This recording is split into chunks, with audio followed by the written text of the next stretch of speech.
Hi, I'm Professor Johnson, sitting in the backyard looking like I'm talking to myself.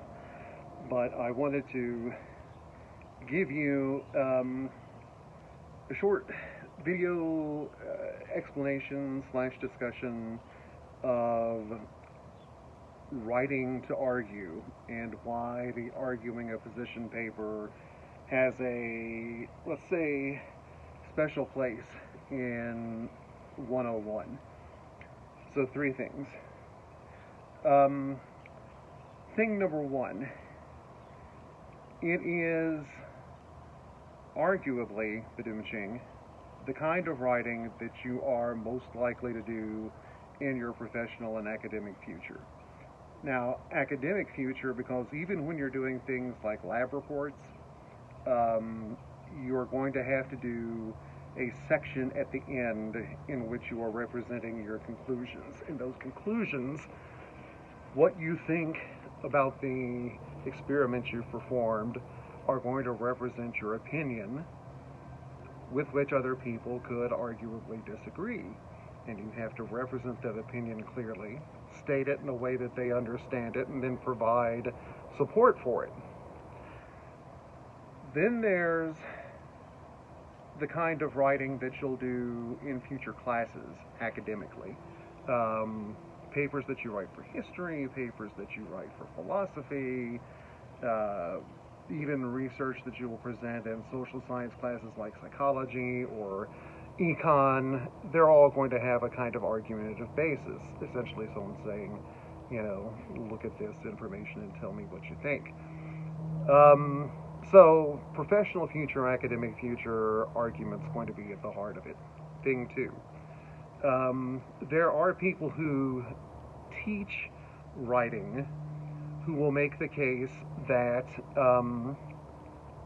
everything in the end comes down to argument. That whatever kind of writing you appear to be doing, like writing a progress report or a status update or whatever, everything in the end is an argument. In fact, I include a link down below or in the announcements to a book that's often used in 101 and 102 titled Everything's an Argument. So that's thing two. Your professional and academic future, the idea that everything comes down to argument. I don't know that I agree with it, but it's an important point to consider.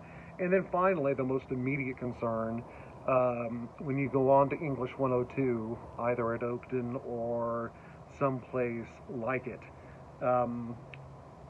you're going to find that the basis of the course is divided between academic research, and like at Oakton, using the library and the databases to conduct academic relationship at an undergraduate or graduate level, and argumentation. As you take that research, you put it together, you draw some conclusions based on it, and you present it to someone who maybe thinks differently, and you tell them, this is what I think.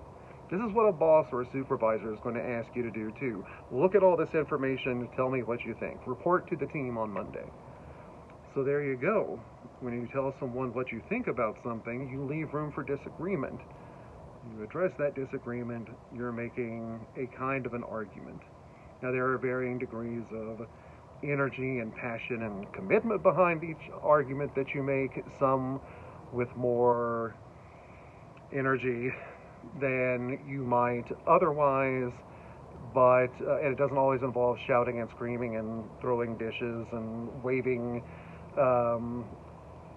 posters at the picket line and the like, but disagreement of any kind that you weigh on involves argument in one way or another. So that's why in this unit I've asked you to do an additional task, and that after the readings and after the reading quiz and after you've started working on the draft, I'm asking you to post in the informal writing project session of our discussion board just your thesis. And this isn't an extra thing. I'm saying just go to your rough draft that you're composing anyway, pull out your thesis, the statement that you think represents your argument. This is what I want you to think at the end of reading this. This is the conclusion I want you to share with me. Just take that sentence. All I want. Post it in the discussion forums. And that way I can give you some feedback before you actually compose the final draft and submit it to the assignments folder. It's something that I can look at and comment on while you all are doing the peer review and give you what I hope is some solid feedback. So keep that in mind. As always, come by Google Hangouts during virtual office hours or email me both at sjohnson@oakton.edu or post something in the Q&A discussion forums. Ask a question, I'll do my dead level best to answer, and other students may weigh in on too. So from the dreary, gray, overcast skies in my dead tree backyard, it's me saying take care, be safe, and I'll see you in the classroom soon.